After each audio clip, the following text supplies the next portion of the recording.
Have you ever wondered what the oldest country in the world is? Well, the answer is quite complicated, and a few countries could claim the title. Now, what exactly is a country? Well, to start off, we're going to assume that a country is any territory that is independently sovereign, which means that the United Kingdom is a country, whereas Scotland, being part of the UK, is not.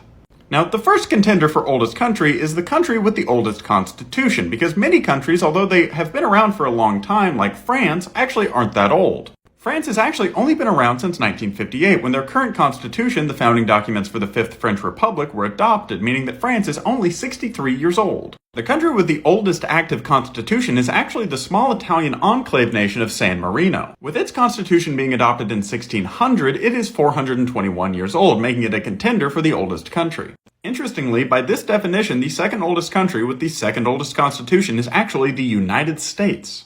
But 421 years isn't that old, but to go back further, we have to be a little bit more generous, allowing for transitions in government.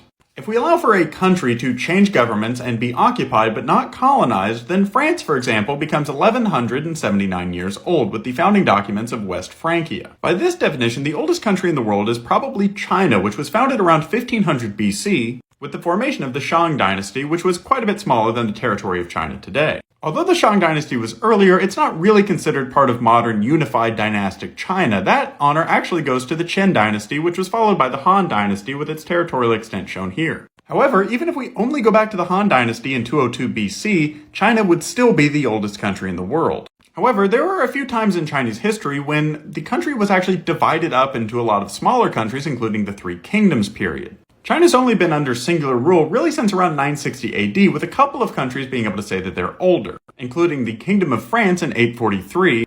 And although it's very debatable, the oldest independent and unified country is probably Japan at around 400 AD. Now, to get a country that predates the Han and Shang dynasties, you have to consider nations that have been colonized or are part of a larger empire for extended periods of their history. With ancient empires like the Greeks, which were founded around 3200 BC, but were under Ottoman rule for around 300 years. Now, the line between civilization and not civilization is pretty blurry, but what follows are some of the oldest. From around 1600 BC in modern Mexico, the Olmecs. In 1800, the Babylonians of modern Iraq were notable for having the first written code of laws. In 2000 BC, the very small Shah dynasty of China. The ancient Egyptians from 3100 to 3500 BC, which was contemporaneous with the Indus Valley civilization of India and Pakistan, and Norte Chico in modern Peru. However, the earliest civilization ever discovered by archaeologists is likely the Sumerians in the Fertile Crescent of modern-day Iraq. In the next episode of Weird Borders, I'm going to explain how and why a country might change the side of the road that they drive on, so follow if you'd like to see that. Thanks for watching.